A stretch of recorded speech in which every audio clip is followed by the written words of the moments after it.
everyone. I hope you all understood the basic components of computer, how computer take inputs from the user, process it and gives you the desired output.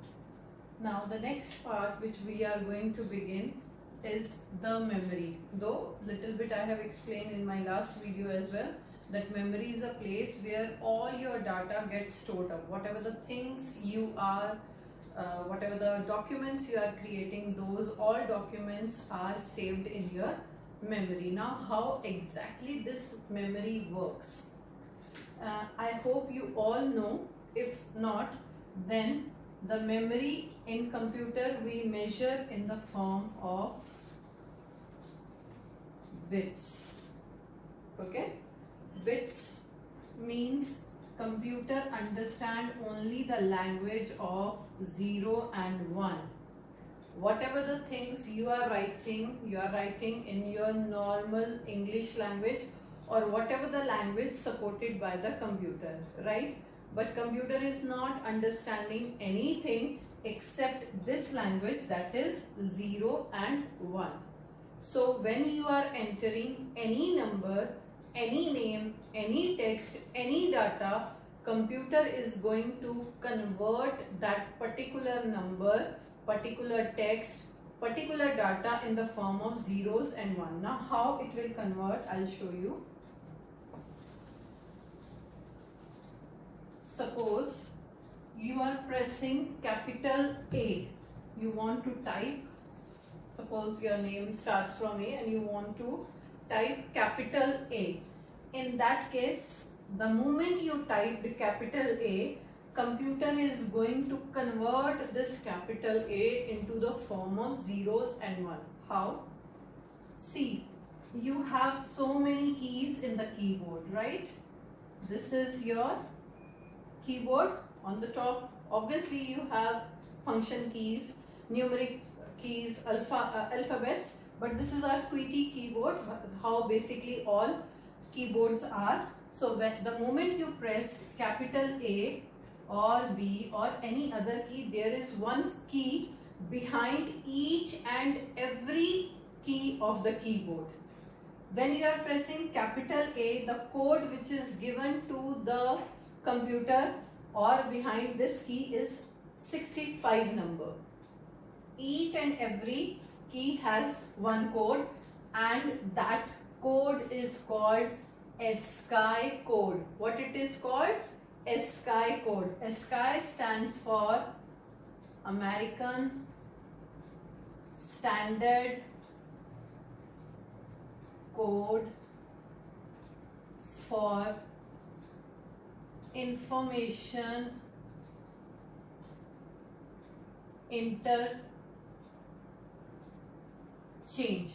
Remember in your previous classes you might have heard from your teachers that spelling of color is COLOR, not OUR, and maybe your teachers has given you the reason that as it is supported by Microsoft, which is the company owned by America, that's why the spelling of color is like this. The reason is the code which is supported by the computer, that code is ASCII, because it is Microsoft product, that's why it is American Standard Code for Information Interchange. Now you might thinking that nowadays you can have your computer languages in Hindi, in Punjabi, in Bangla or in any other language, right? So for all the Indian languages, the code which we have, that is ASCII, that is Indian Standard Code for Information Interchange. All the Indian languages are supported by this ASCII, Indian Standard Code for Information Interchange. Now in our universe we have so many languages. Throughout the world we have so many languages. Those languages are supported by Unicode. Unicode stands for Universal Code. Whatever the language, whatever the country, any particular language you can take, that is supported by Unicode. So instead of ASCII or iSCII. Nowadays computers are preferring this code, that is universal code, because this Unicode will support all the foreign languages as well as our Indian languages. Now again come back to our main topic, what happens when you press any key on the keyboard. So according to this ASCII, iSCII or Unicode, we have one code, one number behind each and every key of the keyboard. So when you press capital A, the code of capital A is 65. If it is capital B, then it will be 66, capital C 67, and so on. Similarly, if you are pressing small a, its code is 97, small b is 98, small c is 99, and so on. So there is one specific code behind every key. Now, as I told you in the beginning that computer understand only the language of zeros and one. It is still not zeros and one. How it is going to convert it? You all know how to divide a number. When you divide 65 by 2, you will get your quotient 32, right? 2 3s are 6 and divide 5, 2 2s are 4, you will get one remainder. Remainder you have to write this side. Again divide it. When you divide 32 by 2, your remainder will be 0. Again divide 16 by 2, your remainder will be 0. Divide 8 by 2, your remainder will be 0. Divide 4 by 2, your remainder is 0. Divide 2 by 2, your remainder will be 0. Now you can see in this column you got your bits. Now how to write, how to get bits for this capital A? Move from bottom to top. You have to include this number as well, right? So from bottom to top you have to go. So if you see the code behind capital A, if you want to see the bits behind the capital A, that is 1, 1, 2, 3, 4, 5. 5 times 0, 2, 3, 4, 5 and 1. So this is how you can convert any number, any particular character text in the form of bits. Now if I will give you bits, then how you can convert those bits, that part is also there in the second chapter. So how to do that? This is how you can convert again these bits to a number. See, you have to write counting from the back. Start from 0, 0, 1, 2, 3, 4, 5, 6. And after that, you have to give this number 2 raised to power 6.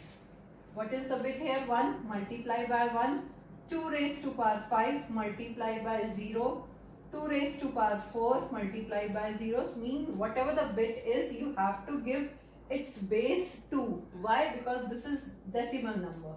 When you will multiply, when you have the answer of this 2 raised to power 6, that will be the 64 into 1. This I am not going to do because anything multiplied by 0 will remain 0. And 2 raised to power 0 will be 1. Anything raised to power 0 is always 1. So 64 plus 1 is 65. So in both, so if anything will be given to you, if you will get any number, you can simply convert it into the number of bits, and if you will get the bits, then also you can easily convert it into the form of number. That would be the ASCII code of any key. Now next you see, after now whenever you are storing anything in memory, where it goes. Suppose this is your memory and we got this. These are the different blocks which we have in the memory, right? So whenever you are saving anything in these blocks, it will be saved. Now if I'll ask you where it is addressed, you are not able to answer. What you'll say, if I'll ask you where you have saved, you will only can tell me that it is in C drive. Then in C drive there is a folder named class 11, and in that folder there is a folder IP where you have stored your file. So you cannot give me the exact number, but if I'll ask you what is your home address, then you may have something like A1, A2 or something like that. Okay, so similarly, but in computer we have imaginary address. We don't know where exactly it is saved. We can simply say that if this bit comes here, this may be 6501, then this is 6502, 6503, 6504 and so on. Why? Because whatever the things we are storing in computer, that is stored in the continuous blocks. It cannot be stored randomly. Remember this, students, whenever you are saving anything in the computer, it will store, it will go in each and every block. But the moment you are going to delete, suppose you have saved something here, it is in a continuous block and this number you have deleted. Now where your next number which you are going to store by this, whether it will come here or whether it will come here. The thing is, as it is meant to be stored in a continuous form, it will come here only. This space will remain vacant.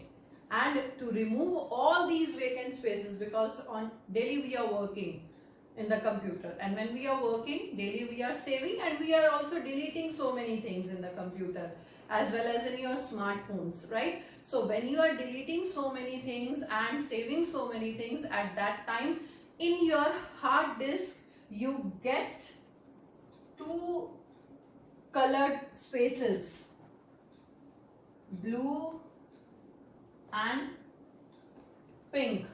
Blue is the filled space and pink is the vacant space. So when you are deleting the things, the files or any document, it could be, this particular space will be there and you have to use your system tools. System tools means which performs the housekeeping functions, right? So what it will do, it will basically keep your all the vacant space at one side and use space at another side. You will have your, when you will use disk defragmenter, your blue space will be at one side and pink space will be at one side. So again this empty block will come to this side. Sometimes it happens that you have enough space in your computer, but then also while saving it gives you a message that you that your memory is full, you are not able to save more files. The reason is you have not used that disk defragmenter feature. Because of that there is a space, but the thing is it is not in a continuous manner. That's why you are not able to save. If any time you get this type of message, just use this system tool and you are able to store your same files which you are not able to save earlier. Different units of memory, if you see, it's bit, then you have byte, which is combination of 8 bits, and then you have kilobyte, megabyte, gigabyte, terabyte, petabyte, exabyte and zettabyte.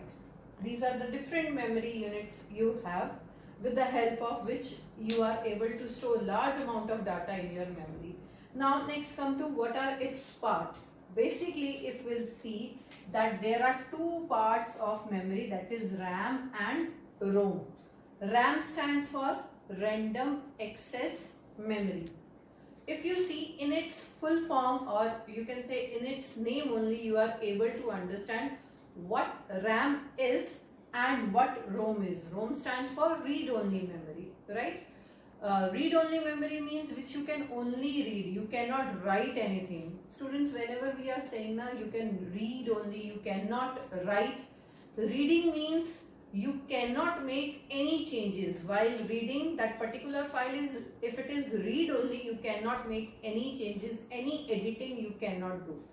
But if it is stored in the RAM, at that time you can randomly access that file to use it for different purposes. You can simply read it, you can make changes in it. If you want to create a new file with the previous file, that also you can do. So these are the two types of memory. Now how it is different, what is the difference, how you are able to access it. I hope you all know about the process of booting. Booting is the process which you can see whenever you switch on your CPU button. When you switch on the CPU button, at that time immediately you cannot use your computer, right? You need to wait the moment desktop appears on the screen, right? At that time you might see many files, many names, many numbers are appearing. Are you able to understand those numbers? You are able to read because you all are literate, right? So you are able to read that maybe it is written MX0M or it is written ZH or whatsoever it is. You are able to read, but you are not able to understand because that is written in the machine language, right? And another thing is you cannot change it. If you want, like today you are in very much hurry, you want that your desktop should come immediately, you cannot do anything, you have to wait for it. That time your operating system gets loaded into the memory. I hope you all know what operating system is. If you don't, in my channel I have a video on operating system, please go through it. For right now I can tell you that operating system is an interface between user and hardware. You cannot touch software. What you can touch, what you can use, that is hardware. So if you want to use the software, with the help of hardware only you can use it. So operating system is the software. What is an operating system? Software. What software? You all know operating system is Windows, Unix or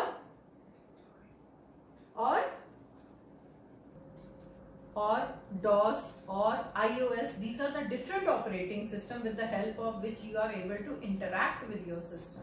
As directly you cannot work. So at that time, in the process of booting, your operating system gets loaded into the memory. Operating system is written in the machine language which you cannot understand. Which language you cannot understand, you cannot change it. So you have to wait until the desktop appears. Then only you are able to, or you are allowed to work. So all the software in which you are not allowed to make changes, that automatically get saved in the ROM, and the application software where you can work, where you can make changes, like in MS Office, you cannot make any changes in MS Office. Where they are saved in C drive. Always, whatever the software you are going to save, they will be automatically saved in C drive program files. Why? Because that is a particular part where all the software gets stored which you cannot change. Without that, system cannot run, right? So in Word, Excel you can work, but you cannot make changes in MS Word or MS Excel. Are you able to make? No, you cannot. So once you have saved your work, you open MS Word, you write letter, make greeting cards, you can make changes in that. But if you want that your document area, in which color it comes in white color, you want that it should come in yellow color or in red color, that is not possible. By default it is of, because it is blank document area, so it will of white color only. But if you want to make changes in your greeting card, it is of yellow color, now you want it of blue color or red color, that you can do. So these type of documents get stored in RAM, which can be randomly accessed by you.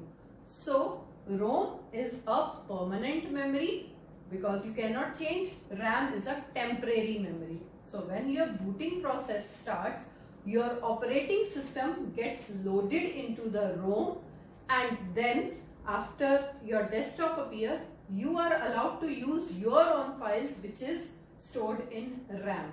Now another point which you will get, or which you can say difference between RAM and ROM is, it is a volatile memory and it is a non-volatile memory. Volatile means once you have made changes or you switch off your computer, all the contents, all the documents which you have made, that gets erased from your computer. Erased means deleted, gone. Is it like that? You have saved something. The next time you are going to open it, it will not be there. It will be there. Then how like it gets erased? The thing is, you have saved your documents in RAM. When you shut down your system, all the documents which you have saved in RAM will go to ROM and there it will be stored. Operating system, you are not saving, it is already there. By default it is there. So when again you switch on your computer, all your documents again will move from ROM and come to this RAM, and this all documents will be there where you have saved. Technically C drive, then again in any folder, or maybe D drive, E drive, whatever the partition of hard disk you have, according to that it will be saved. So this is basically your RAM and ROM is. Now you can see again there are more types of memory in this RAM and ROM. In RAM you have SRAM and DRAM. SRAM stands for static RAM and DRAM stands for dynamic RAM. Static means which cannot change and dynamic means which you can change according to your own wish. Dynamic RAM is more faster as compared to static RAM. Some particular amount of memory is given to you in static RAM which you have to access. That's why it is limited in storage, whereas dynamic RAM, according to your own wish, you can change its memory space so that you can save more or large amount of data in it. Now you can see the bifurcation of ROM. P-ROM, that is programmable ROM, whatever the programs you are making which is responsible for specific working of any program, that will save in P-ROM. Then next is erasable programmable ROM. Now if you see this EPROM and EEPROM is the extension of PROM. So your all the unchanged programs are stored in PROM. Now erasable PROM will help you if you want to erase some of the programs. Now when you delete some of the applications or delete some of the softwares, so this erasable PROM will help you to save more data in place of that. Then electrically erasable means it is going to give you electronical signals with the help of which you can erase some of the programs from your ROM. So these are the different kinds of RAM and ROM memory. Now let's come to the storage unit. Next topic is